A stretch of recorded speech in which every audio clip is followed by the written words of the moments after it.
Então, eu queria começar por uma palavra que é o final do poema que Daniel mais gostava, era o favorito dele. Foi também a primeira poesia decorada que eu vi. Trata-se não só de um poema de Vinícius de Moraes, mas é um dos mais importantes poesias da literatura falada em língua portuguesa. E eu quero pegar exatamente a última palavra dessa poesia, que é: da morte apenas nascemos imensamente. Aí eu fui ver a palavra imenso. A palavra imenso tem uma etimologia. Normalmente, se for perguntar, a resposta sobre o que significa a palavra imenso é grande.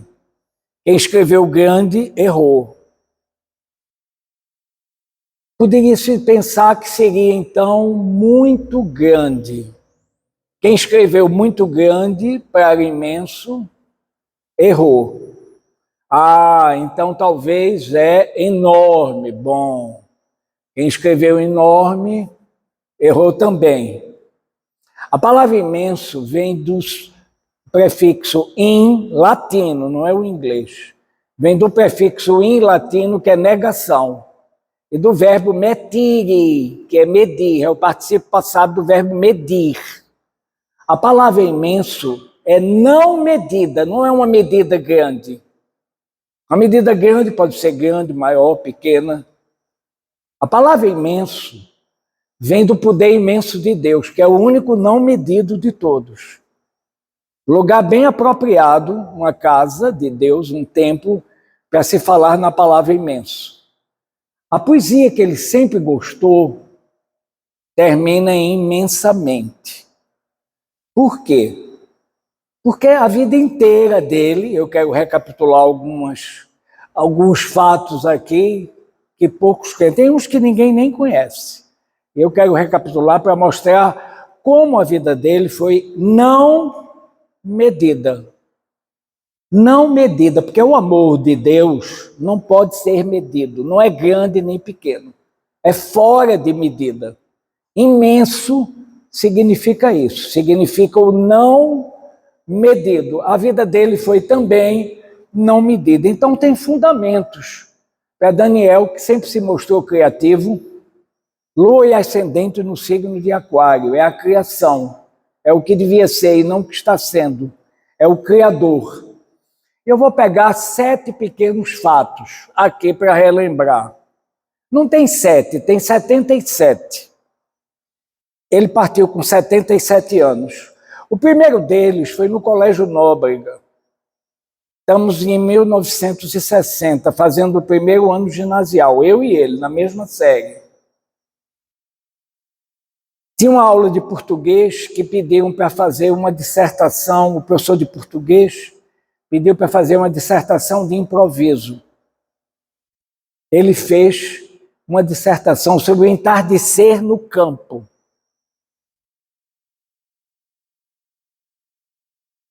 O professor, quando leu, chamou mamãe para ir no colégio. Mamãe foi chamada, ficou até assim, não é? Chamada, seria alguma indisciplina.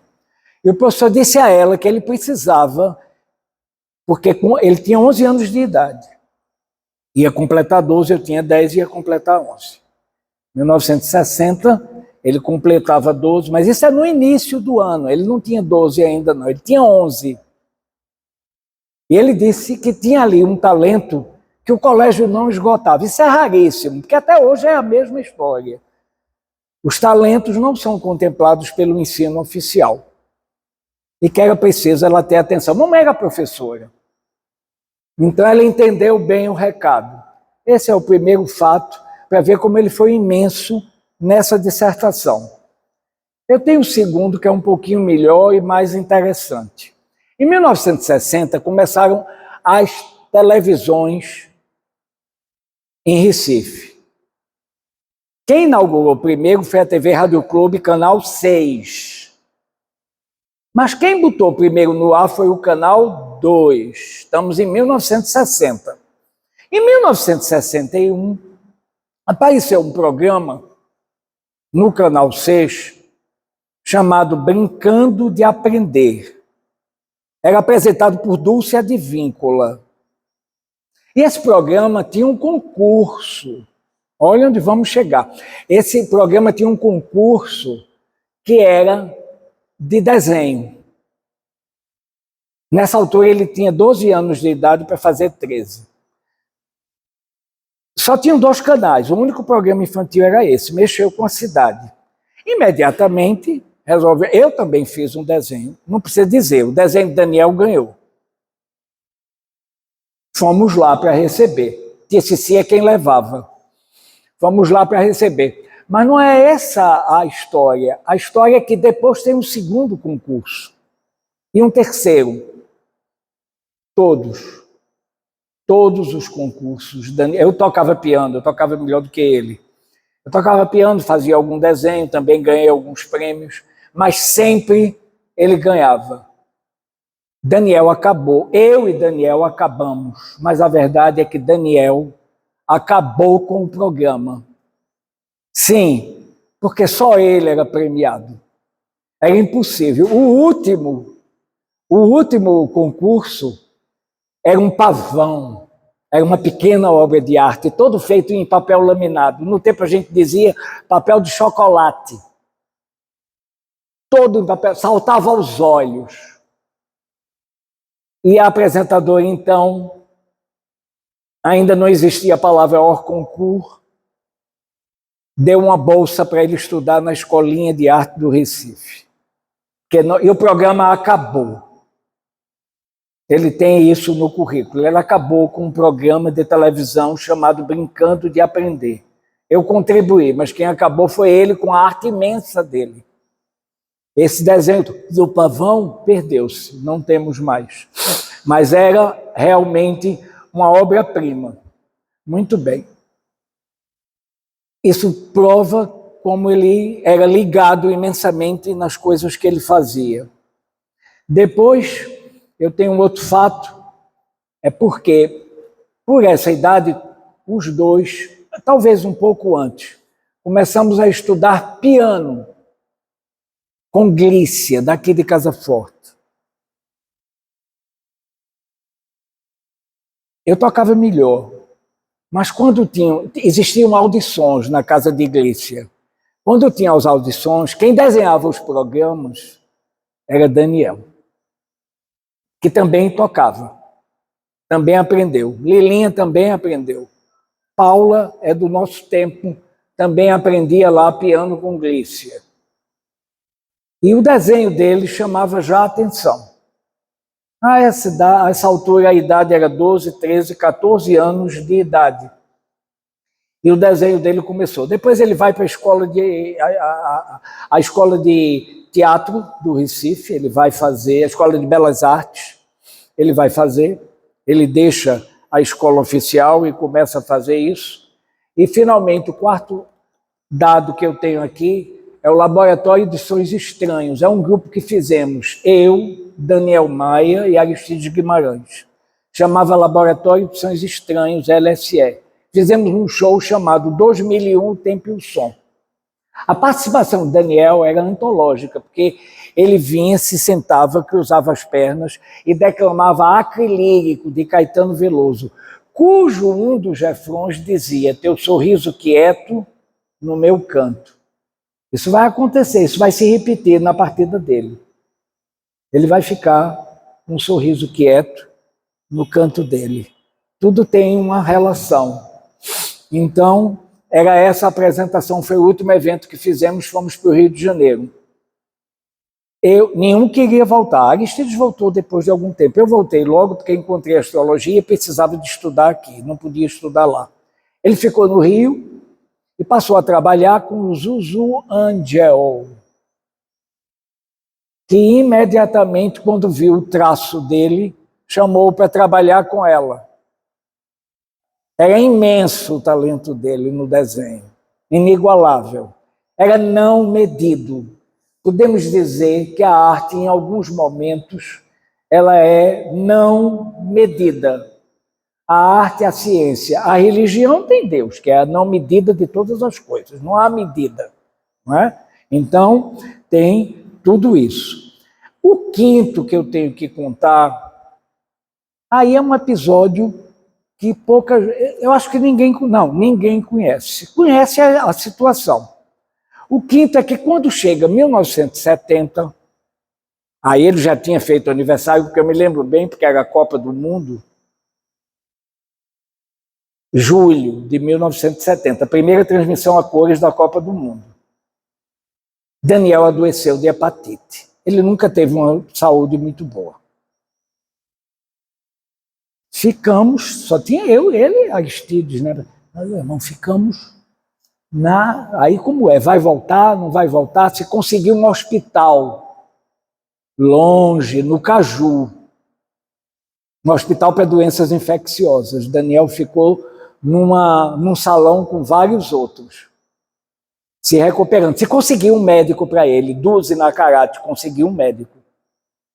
Eu só podia visitá-lo aos domingos. Eu ia visitar e depois ia assistir o jogo do Brasil. Era dia de domingo que tinha. Mas o interessante é que quando eu chegava lá, Daniel estava cercado de admiradores, que ele tinha essa socialização instantânea. As outras pessoas que estavam doentes, no mesmo quarto, se tornavam amigos dele. E o detalhe importante, eu perguntava, o que é que você está precisando? Nada. E está tudo bem? Sim, está tudo bem. São essas as palavras que ele vai repetir para a síndica do prédio 3 ou 4 horas antes dele partir. Bateram lá.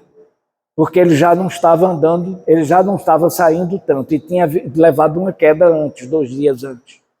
Então ela bateu. Ele respondeu com a voz mais natural. Sim, está tudo bem, Daniel? Sim, está tudo bem, como eu estou respondendo aqui agora. O que é que você vai fazer se tem uma pessoa dizendo sim, está tudo bem? Ele dizia para mim, eu perguntava o que é que tinha que levar, porque se fosse comigo eu teria umas 10 coisas para pedir. Eu digo logo.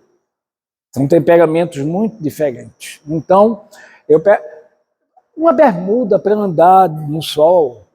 Bom, a gente não tinha muito dinheiro, eu fazia pesquisa no Rio para sobreviver. Ele já fazia alguns desenhos e ponta em algumas coisas de teatro. Porque não tínhamos parentes no Rio de Janeiro e a gente queria ir para lá, ficar lá. Né? Então, eu levava maçã, mas ele não pedia nada. Era impressionante. Os domingos passavam, porque a recuperação ainda é lenta dessa doença, e naquele tempo era mais. Estamos em 1970, não tinha internet, não tinha celular, não tinha nada. E é impressionante, porque o que ele dizia para mim sempre era isso. Não, está tudo bem. Não preciso de nada, não. Mas será? De nada. Não precisava de nada, pessoa doente, numa cama, num hospital. A preocupação dele era o pessoal não saber aqui, porque iam buscá-lo lá. E ele não queria voltar.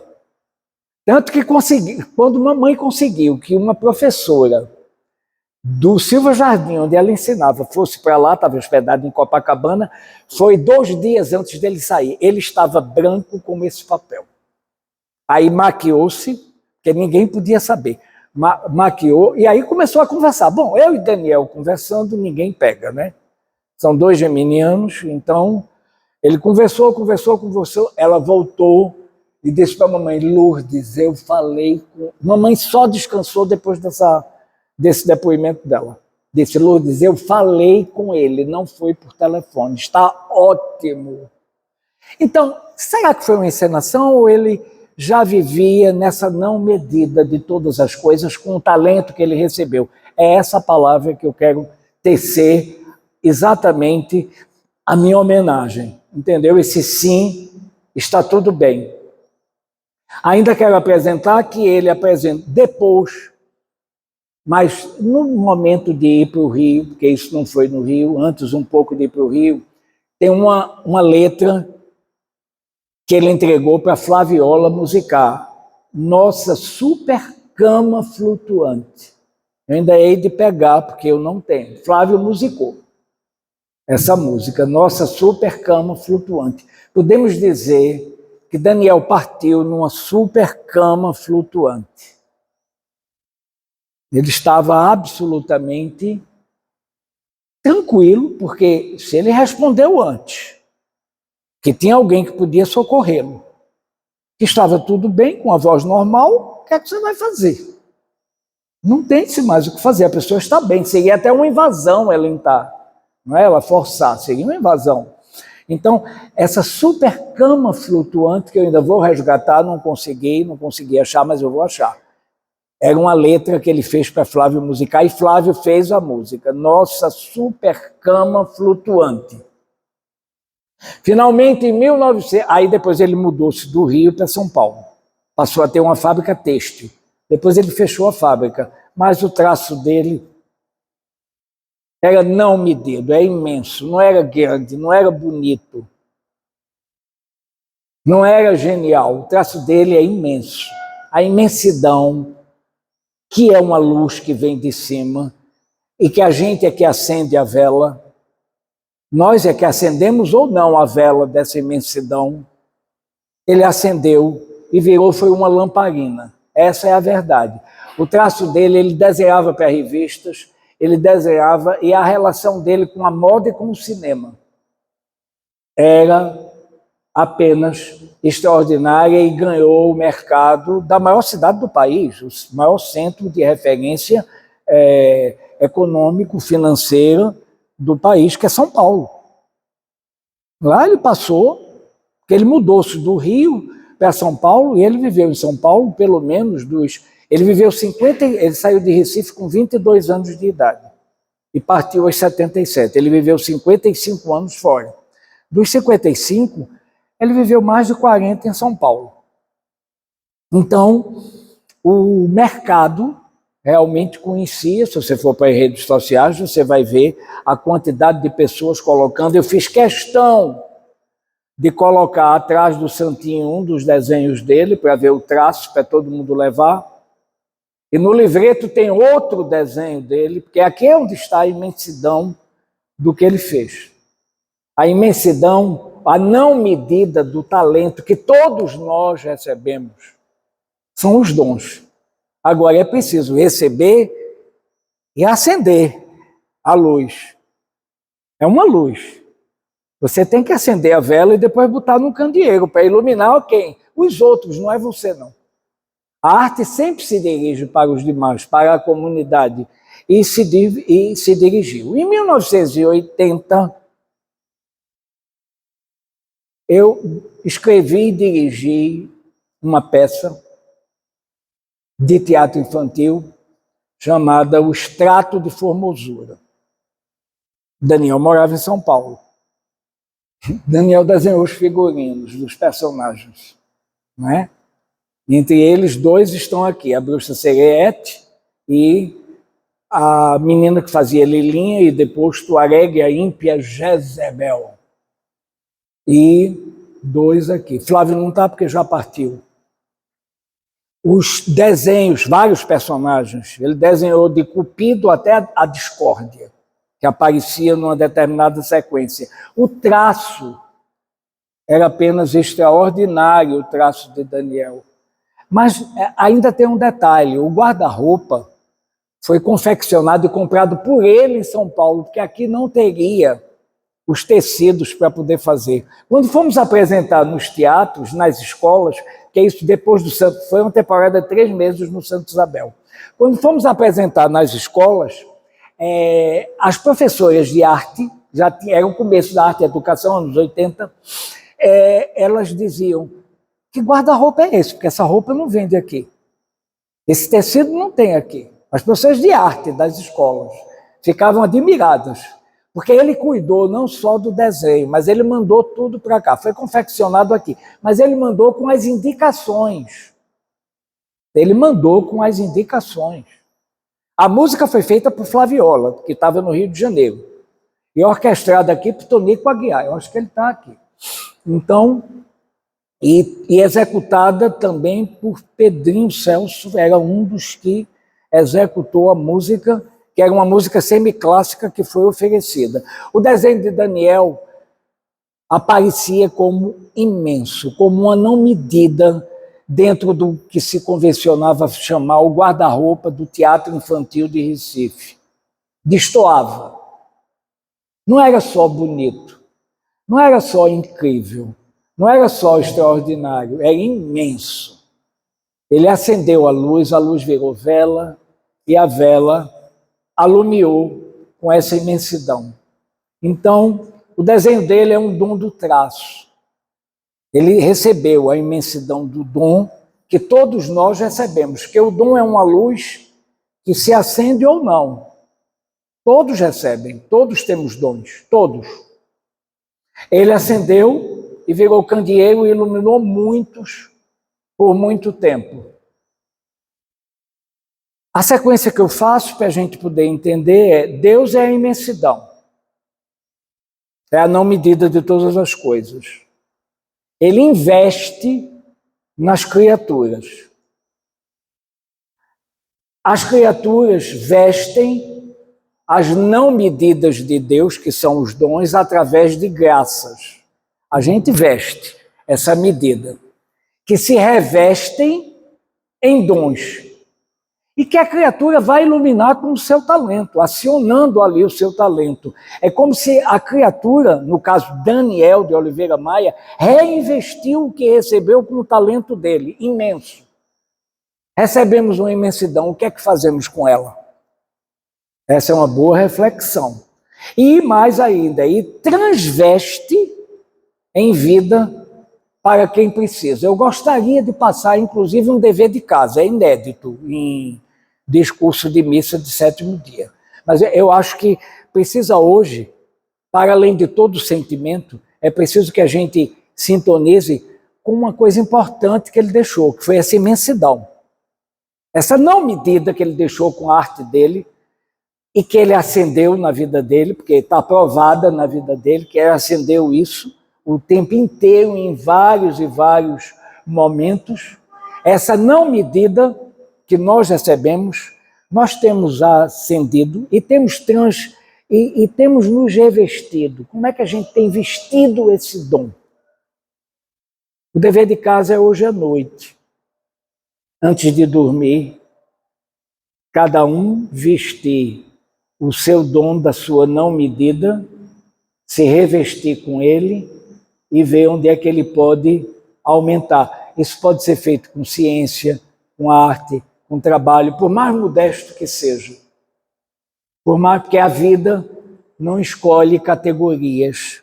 A vida escolhe as pessoas que estão vivas, e vivo é quem recebe o dom.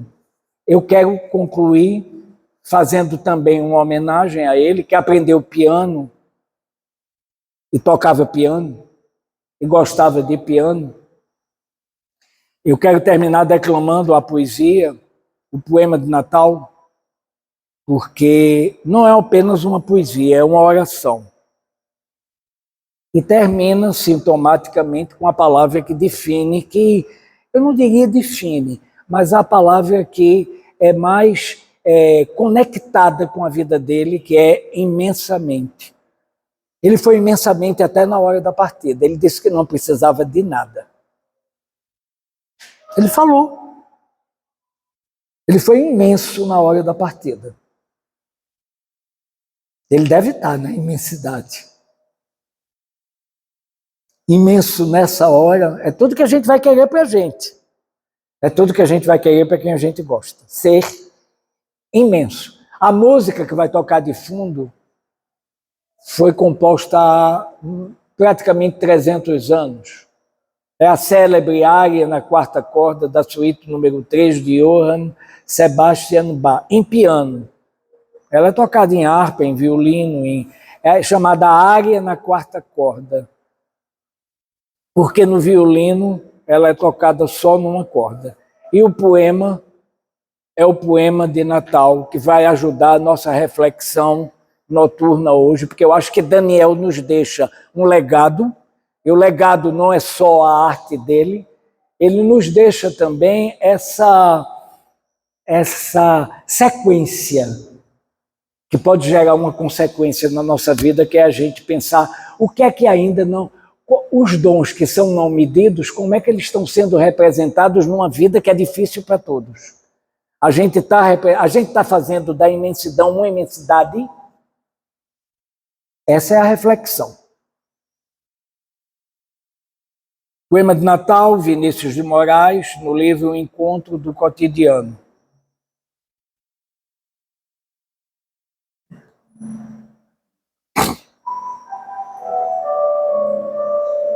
Para isso fomos feitos.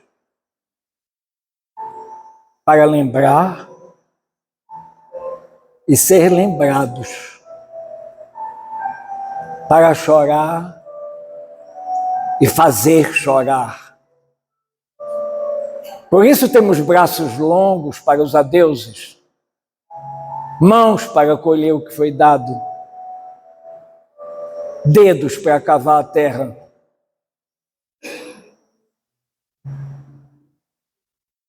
Assim será a nossa vida. Uma tarde sempre a esquecer. Uma estrela se apagar na treva. Um caminho entre dois túmulos. Por isso, precisamos velar, falar baixo, pisar leve, ver a noite dormir em silêncio.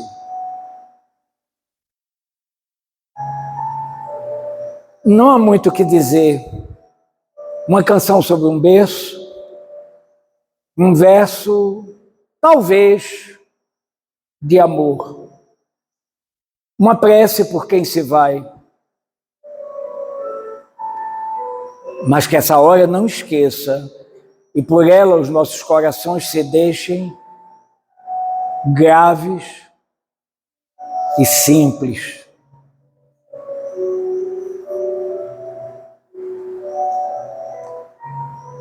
Pois para isso fomos feitos, para a esperança no milagre, para a participação da poesia, para ver a face da morte.